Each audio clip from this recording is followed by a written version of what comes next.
नमस्कार बंधुरा एत किछुर परो भारत केन आगुने गोलार मतो ज्वलछे केन भारतेर उत्ताप सौदी आरब ओमान सह आफ्रिकार अनेक देशके पेछने फेलेछे एबं कि कारणे एई बछर भारतेर सबचेये उष्ण ग्रीष्मेर सम्मुखीन हওয়া।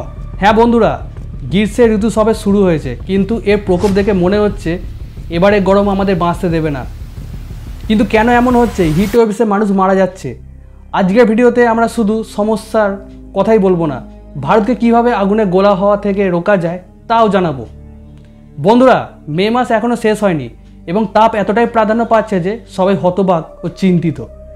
তার উপরে গ্রীষ্মকাল ভারতের জন্য অত্যন্ত ব্যয়বহুল কারণ আজও ভারতের প্রতি 4 জন নাগরিকের মধ্যে 3 জন শারীরিক পরিশ্রম করেন। কেউ কৃষিকাজ করে, কেউ নির্মাণ কাজে নিয়োজিত, কেউ রাস্তাধারে মাল বেচে, আবার কেউ অটোরিক্সা চালায়।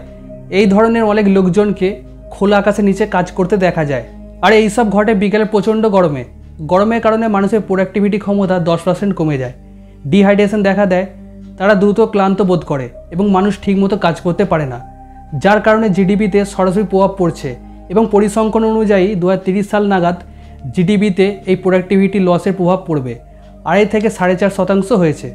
এর মানে হলো যে ভারত প্রতি বছর $126 বিলিয়ন ক্ষতির সম্মুখীন হবে শুধুমাত্র তাপের প্রকোপে। কিন্তু হিটওয়েভের কারণে যে ক্ষয়ক্ষতি হয়েছে তা যদি আমরা বাঁচাতে পারি তাহলে এত বিপুল পরিমাণ অর্থ এডুকেশন থেকে ডিফেন্স পর্যন্ত বিভিন্ন সেক্টরে ব্যবহার করা যেতে পারে, যা দেশকে সফলতার দিকে নিয়ে যাবে।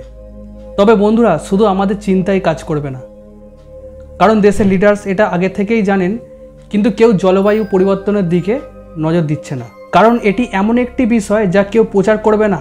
আপনি নিজেই দেখেন, সোনাম ওয়াচুং স্যার লাদাখে বসে গত 2 মাস ধরে সবার কাছে এই কথা বলেছেন, কিন্তু তার কথা শোনার পরিবর্তে তার উপর 144 ধারা জারি করে তার কণ্ঠকে চাপা দেওয়ার চেষ্টা করা হচ্ছে, যা আমাদের দেশের দুর্ভাগ্য ছাড়া আর কিছুই নয়। কারণ বন্ধুরা প্রকৃতি কারো কাছের নয়। আপনি কোন দলকে ভোট দেন, আপনি কোন বর্ণের, আপনার বয়স কত, আপনি কতটা শিক্ষিত, এসব প্রকৃতির কাছে অকেজো। এর সরল নীতি হলো তুমি আমাকে ক্ষতি করলে আমি তোমাকে ছাড়বো না। এবং আপনাকে বলে রাখি যে জলবায়ু পরিবর্তনের দ্বারা সবচেয়ে বেশি ক্ষতিগ্রস্ত দেশগুলির তালিকায় ভারত তৃতীয়। ভারত অন্যান্য বিষয়ে যতই অগ্রসর হোক না কেন, এখানে এগিয়ে আসা মানে সরাসরি মৃত্যুকে আলিঙ্গন করা। এখন নিশ্চয়ই আপনাদের মধ্যে অনেকেই আছেন যারা মনে করেন তাপ কি হয়েছে, তাপ কয়েক মাসের মধ্যেই চলে যাবে, আমাদের এয়ার কন্ডিশন আছে, কোথায় গরম লাগে। কিন্তু বন্ধুরা এসি তাপ কমায় না, উল্টে তাপ বাড়ায়। কারণ এটি বিদ্যুতে চলে এবং ভারতে বেশিরভাগ বিদ্যুৎ আসে থার্মাল পাওয়ার প্ল্যান্ট অর্থাৎ কয়লা থেকে, যা জ্বালিয়ে আমরা বাতাসে কার্বন ছেড়ে দিই, যার কারণে দূষণ বৃদ্ধি পায়, যা আরও তাপপ্রবাহের দিকে নিয়ে যায়। এখন অনেকেই ভাববেন এই তাপপ্রবাহ কী এবং কোথা থেকে আসে। তো বন্ধুরা তোমরা কি কখনো এমন ঘরে বসেছো যে ঘরে বাইরে থেকে হাওয়া আসা যাওয়া করে না? এই ধরনের ঘরে একজন ব্যক্তি ঘামতে শুরু করে। আসলে হিট ওয়েভস তখন তৈরি হয় যে এরিয়াতে অ্যাটমসফিয়ারে হাই প্রেসার পরিস্থিতি তৈরি হয়, যেখানে উপরে বায়ুমণ্ডলে উচ্চ চাপের কারণে উইন্ড গ্রাউন্ডে ট্র্যাপ হয়ে যায়, আর যে গ্রাউন্ড হিট রিফ্লেক্ট করে, আর ওই হিট এই এরিয়াতে ট্র্যাপ হয়ে যায় আর এই এরিয়া থেকে বেরোতে পারে না। অর্থাৎ তাপ যেমন ঘরকে পূর্ণ করে এবং বাইরে আসতে অক্ষম, ঠিক ওরকমই পুরো এলাকায় একই ঘটনা ঘটে, কারণ বাতাস পুরো উচ্চচাপ এলাকা দিয়ে যেতে পারে না এবং যে হিট তাও আটকে যায়।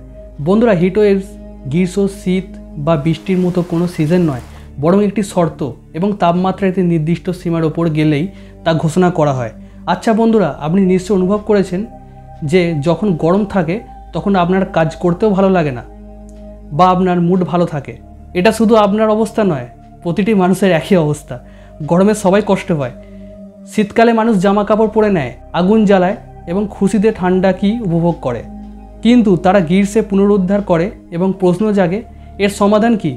ভারতে ক্রমবর্ধমান তাপমাত্রা কিভাবে বন্ধ করা যায়? প্রথমত আমেরিকার মতো শীতল দেশকে নকল করা বন্ধ করতে হবে।